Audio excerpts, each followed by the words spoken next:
Parce que bien souvent le voyage commence à Marrakech, j'en fais le point de départ de cette vidéo. À la fois traditionnelle et contemporaine, la ville rouge séduit par ses multiples facettes. J'apprécie avec un plaisir toujours renouvelé d'y séjourner. Sa médina envoûtante, ses jardins éclaboussants de vie, et la magie des couchers du soleil sur la place Djemma El Fna réservent des instants qui justifient à eux seuls le voyage. Mais si vous avez quelques jours de plus, je ne peux que vous encourager à céder à l'appel de l'Atlas, profilez non loin de là.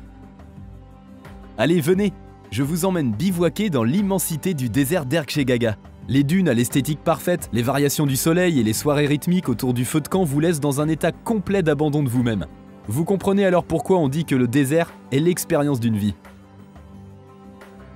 Le Ksar le plus iconique du Grand Sud marocain vous marque dès l'instant où vous découvrez son village au détour d'un virage. Vous croyez alors à un mirage et comprenez immédiatement pourquoi le Ksar d'Aïd Ben Haddou est la perle des cinéastes. Ses ruelles enchevêtrées, bordées de maisons en pisé, ont le charme des cités caravanières d'antan.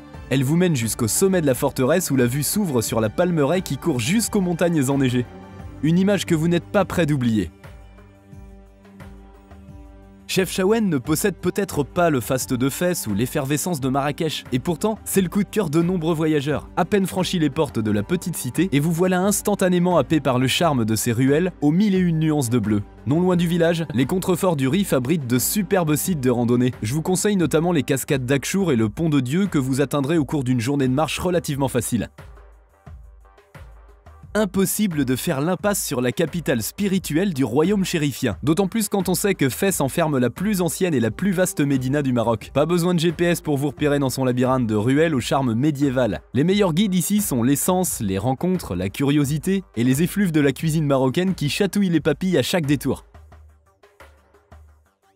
Tanger la Blanche est l'oublié des itinéraires marocains. Pourtant, celle qui fut jadis immortalisée par Delacroix, Matisse ou les Beatniks ne manque pas d'atouts pour séduire les âmes curieuses et nostalgiques. Le thé à la menthe, savouré depuis le rooftop d'un riad qui surplombe la splendide baie au bleu chagalien, y a comme un goût de la légende.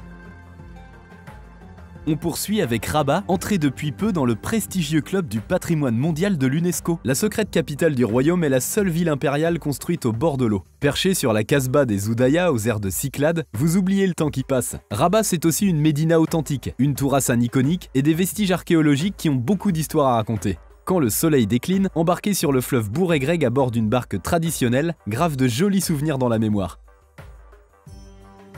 On continue avec celle que les voyageurs adorent, j'ai nommé l'ancienne Mogador. Dressée face au flot bleu, Essaouira s'impose comme la destination parfaite pour changer de tempo. Le charme de son port de pêche, l'atmosphère tranquille de sa médina, ses ateliers d'artistes, ses spots de kitesurf et les cris des mouettes et des goélands qui virevoltent au-dessus de la Scala tout autour de vous, concourent à vous plonger dans un profond état de sérénité.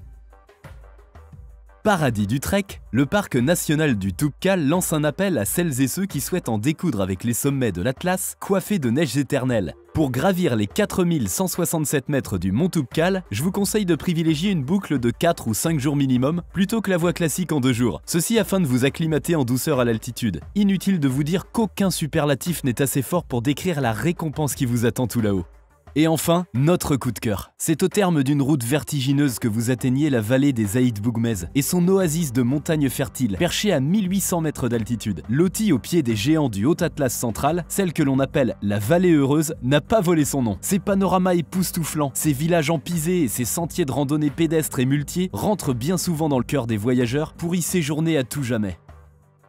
Je ne peux pas clôturer cette vidéo sans évoquer la vallée des Roses, la vallée du Dadès, celle de l'Ounila, du Dra ou du Todra. Impossible également de ne pas citer Tinegir, l'oasis de Skoura ou celle de Tigmert. J'espère enfin que mes amis marocains ne m'en voudront pas d'avoir éclipsé Asila, Meknes, Volubilis, Moulay Idriss, Agadir, Tétouan, Mirleft ou Tafraout. Et j'en oublie encore beaucoup.